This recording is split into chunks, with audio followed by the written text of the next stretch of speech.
In this video, we discuss about dyslipidemia. So, define the dyslipidemia. It's an abnormal lipid levels in the blood, or you can call just we measure the lipid level from the serum. So, we call it abnormal serum lipid or lipoprotein. Anything you can write. It's an abnormal serum lipid levels or abnormal serum lipoprotein levels. It can be of two types. One is hypolipidemia and hyperlipidemia. Hypolipoproteinemia or hyperlipoproteinemia. So what is hyperlipidemia or hyperlipoproteinemia? First we are going to see this one only. It's an abnormal elevation of the serum lipid or abnormal elevation of the serum lipoprotein levels. Okay, so hyperlipidemia, you're going to classify them based on etiology. What is etiology? It means cause. So one is primary hyperlipidemia, which is genetic cause. So you can just diagnose from a patient that he is affected from this genetic disorder. Secondary hyperlipidemia. Okay, this is you can clinically you can correlate, you can find out. If you can't find a patient clinically his problem, then you should know that it is a genetic one. Okay. The second thing includes pregnancy, oral contraceptives, or nephrotic the syndrome, or you have alcoholic patient.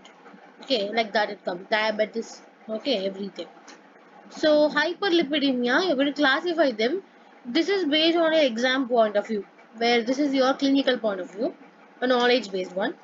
This you don't use in clinics, but just to remember or just to your examiners expect this from you. Okay. So Frederickson classification based on lipoprotein patterns. You should know type 1, type 1, you should know type 2A, type 2B, type 3, type 4, type 5. Okay. So on the basis of clinical presentation, we learn hyperlipidemia. This is a clinical term. You will just this all will comes under these three things actually. So you will later I'll come and give the same slide so you can understand a lot. Hypertriglyceridemia, hypercholesterolemia. This is increase in abnormal elevation in triglycerides. Okay, the serum triglyceride, abnormal elevation in serum cholesterol. Both triglycerides and cholesterol of the serum is increased in the blood. We say it's combined hyperlipidemia.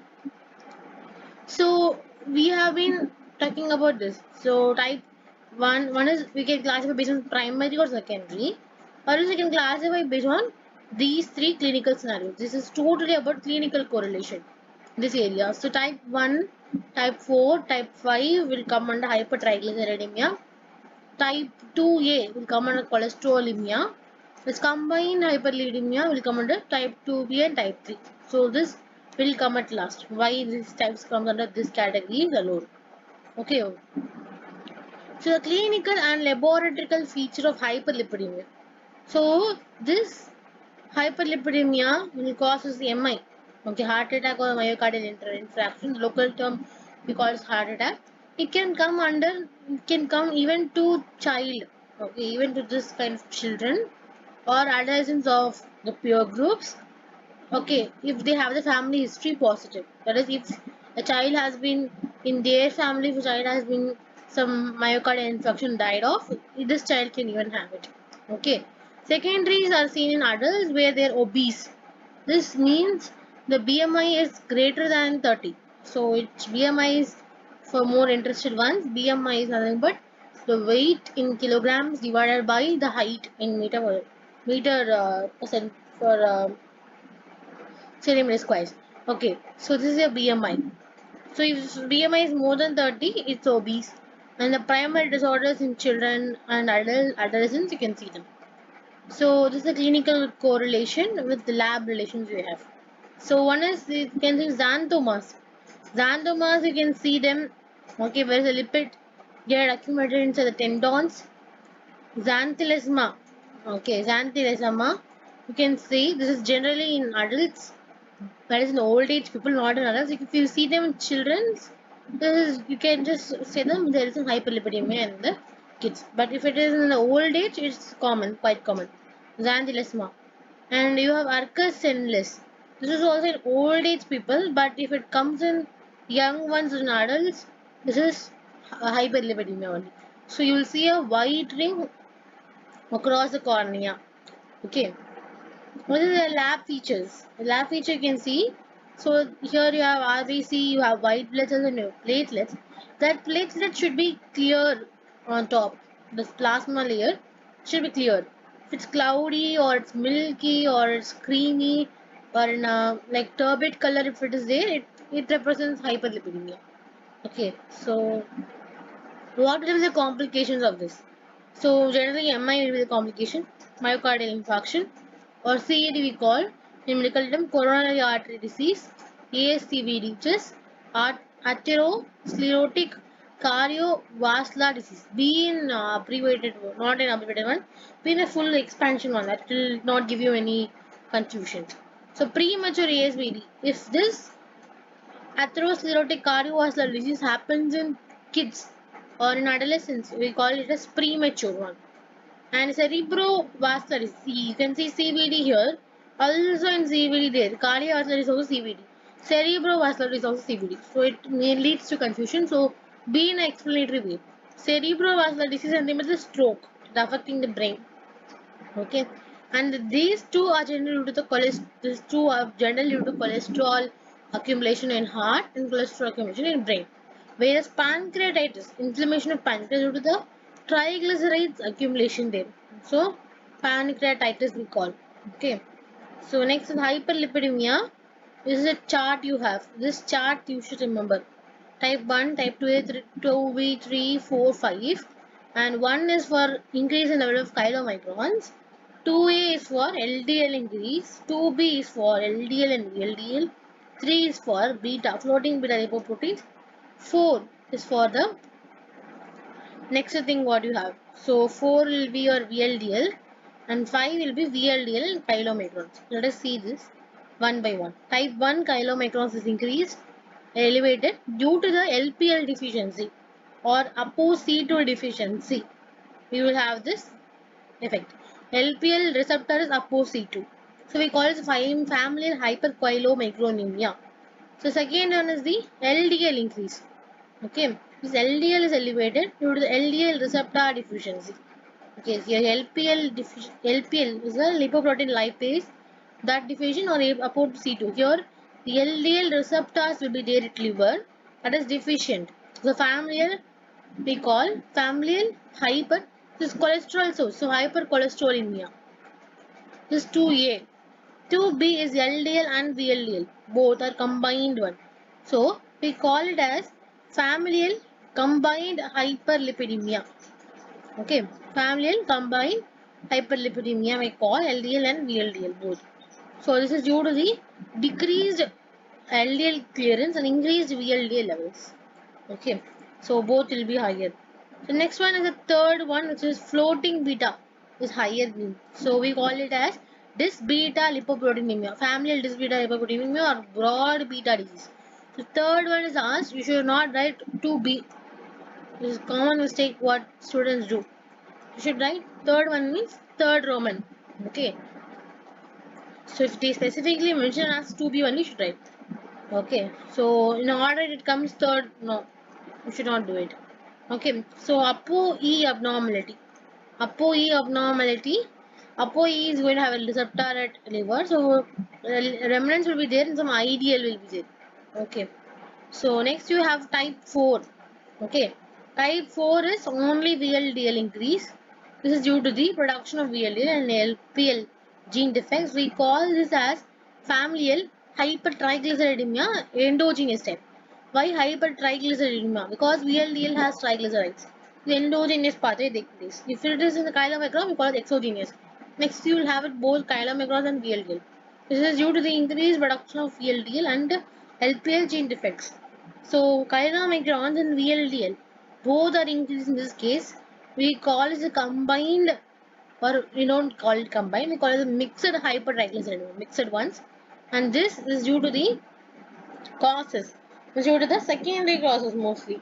Okay, that is diabetes, nephrotic syndrome, hypothyroidism, alcohol intake, pregnancy, oral contraceptives, decreased LPL activities, all these things.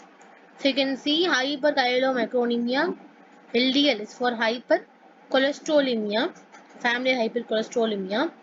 Both are there in combined hyperlipidemia. You should not write hypercholesterolemia.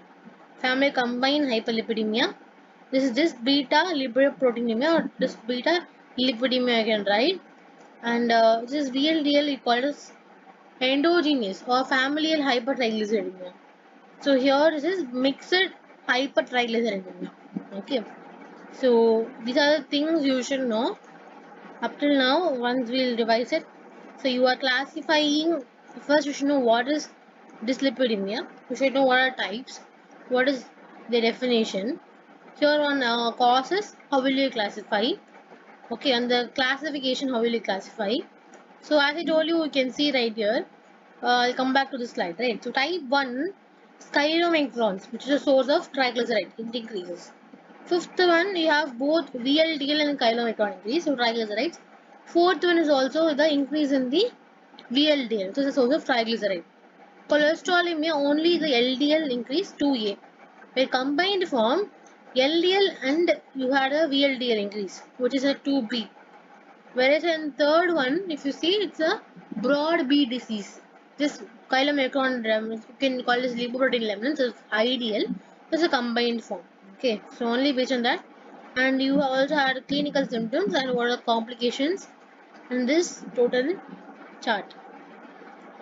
So next we are going to see about the other two things are nothing but the test. What should you do in order to find hyperlipidemia? One is fasting serum lipid profile, this triglyceride level, the cholesterol level, total triglyceride, total cholesterol level, HDL level. Okay, LDL level you should know. LDL level should be less than 130 milligram per deciliter, whereas cholesterol level, serum cholesterol level, that is HDL we say, it should be between 40 to 60 mg per dl. Okay, total cholesterol should be lesser than 200 mg per dl. Okay, and triglycerides should be less than 180 mg per dl. Okay, I'll check those two things and see. Investigation to rule out secondary causes. You should say that if there is any fasting plasma glucose level for diabetes, you should see thyroid function test for liver function test for alcohol, kit for checking of alcohol like lead disease. Renal function test should be done for finding any nephrotic syndrome.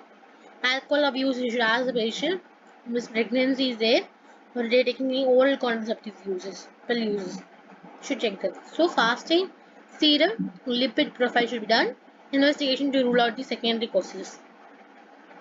So what are the treatments you can provide to reduce the total and LDL cholesterol and increase the HDL level? Total cholesterol should be reduced, LDL level should be reduced, triglyceride level should be reduced, the HDL level should be increased. So what are the drugs you can give? You can give statins, you can give fibrates, okay, you can give bile acid sequestrants, okay, and cholesterol absorption inhibitors. This is a tablet, ezetimibe and niacin. So you'll see in pharmacology in second year, but just know the names of the drugs. Statins, fibrates, okay, and bile acid sequestrants, cholesterol inhibiting absorption inhibitors, and niacin. Okay, nicotinamide you have seen this niacin. It's kind of vitamin, right? The secondary causes also you should have some drugs. So as you are reducing triglycerides or cholesterol levels, LDL level, and the total cholesterol level, you should also treat the secondary causes. So as important as the first one. Okay, hypolipidemia. Hypo in sense there's a abnormal reduction in the serum lipid or lipoprotein levels. So hypolipidemia, we have a hypo alpha lipoproteinemia, hypo beta. Alpha in sense the alpha protein groups are decreased, which is HDL level decrease. Stangier disease we say. Okay, hypo beta lipoproteinemia, there will be decrease in the beta groups. Those are LDL and VLDL. Okay, A beta, A means absence. A beta lipoproteinemia. So in this, the dangerous one is the first condition where the HDL level should not decrease. Okay, even this is also to some extent is not good. Okay, so if you see the danger disease, HDL will decrease. This HDL decrease is due to very important one. Students fail to grab this. The ABCA1. Okay, so ABCA1 transporter. Okay, this is very important. Okay, this transporter is defected here. That's why there is a low HDL levels in this condition.